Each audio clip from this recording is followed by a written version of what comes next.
Assalamualaikum warahmatullahi wabarakatuh. Selamat pagi semuanya. Semoga kita selalu diberikan kesehatan hingga dapat melakukan aktivitas kita sehari-hari. Salawat bering salam kita hadiahkan kepada junjungan kita Nabi besar Muhammad SAW.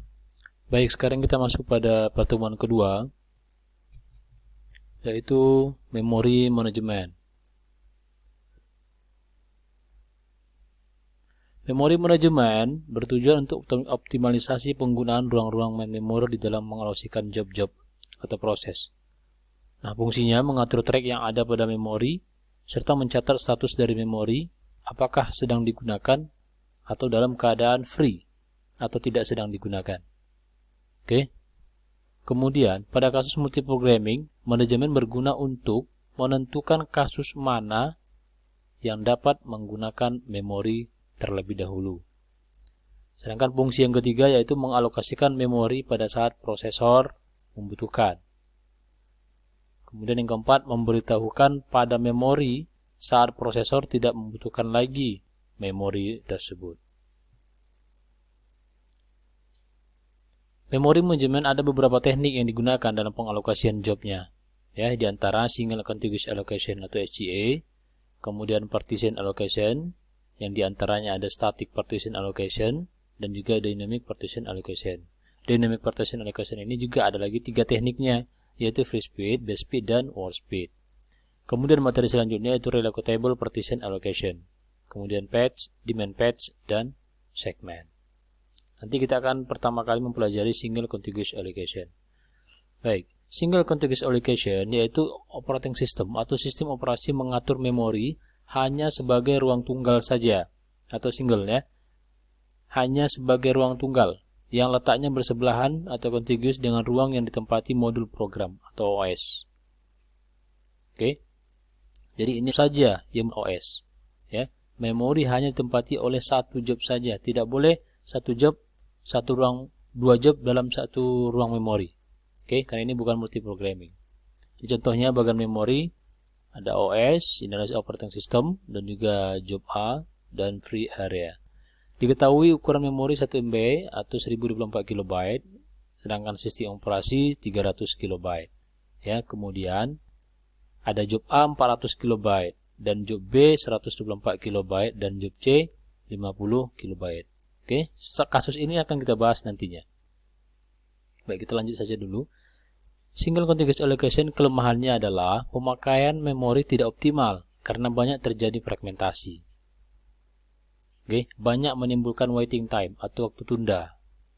Tidak bisa untuk kasus multiprogramming dan kerja prosesornya tidak optimal.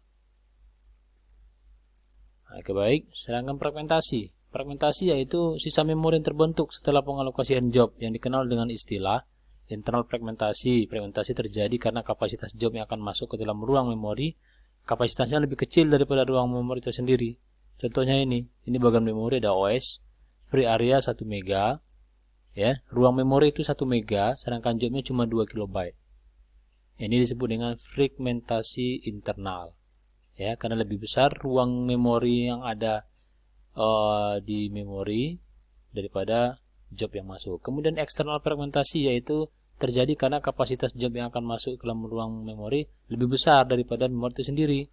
Contohnya ini bagian memori ada OS, free areanya ruang memori itu cuma berkapasitas 1 KB lagi, sedangkan job yang akan masuk ada 2 KB. Berarti job lebih besar daripada ruang memori yang tersedia. Itu fragmentasi eksternal. Nah, kemudian ini adalah contohnya single contiguous allocation. Diketahui ukuran memori 1 MB atau 1024 KB. Sistem operasi memakai dengan 300 KB, ya. Jadi 1 MB ini dipakai oleh sistem operasi 300 KB. Anda kurangi saja 1024 dikurang 300. Oke. Misalnya dimasukkan job A 400 KB, job B 124 KB, job C 50 KB. Jadi untuk ukuran memori 1 MB atau 1024 KB nanti akan digunakan sistem operasi 300 KB. Jadi sisanya nanti sekitar 724 KB. Kemudian 724 KB itulah yang akan diisi oleh ketiga job yang datang ini. job A, job B, job C. Kemudian yang diminta adalah tentukan fragmentasi internal dan eksternal dan juga antrian job. Baik, ini dia bagian memorinya. 1 MB itu 1024 KB. Ini dia. Ya, 1024 KB. Kemudian bagian selanjutnya yaitu sistem operasi menggunakan 300 KB. Ini dia. 124 dipakai oleh sistem operasi 300. Sistem operasi 300. Jadi sisanya 724 KB. Kemudian ada job yang akan dialokasikan yaitu pertama job A, ada job 3, job A, job B dan job C. Job yang pertama kali dialokasikan adalah job A. Oke, yaitu ini adalah bagian memorinya. Sistem operasi menggunakan 300 KB, masuk job A 400, berarti job A menggunakan 400 KB dari sisa 724 tadi. Kurangi saja 724 KB dikurang 400, maka sisanya adalah 324 KB atau fragmentasi internalnya adalah 324 KB. Ada lagi job yang akan masuk, ada job B, ya. Job B yaitu, nah ini, job B 124 KB, berarti kita masukkan saja job B 124 KB kurangi sisa terakhir fragmentasi dari memori tadi berapa, 324 dikurang 124, maka sisanya menjadi 200 KB. Oke, ada job lagi, ada yaitu job C. Nah, job C 50 KB.